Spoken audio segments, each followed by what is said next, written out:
আজকে হলো 13ই নভেম্বর। আজকে আমি 100 টাকা দিয়ে সার্ভাইভ করবো আমাদের শরীয়তপুর শহরে।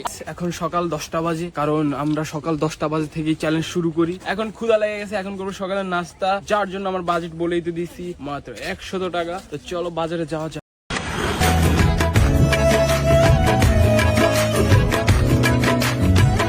যেই জায়গা দিয়ে যাচ্ছি, একটু দেখে নিতে হবে। মঙ্গল গ্রহের রাস্তা।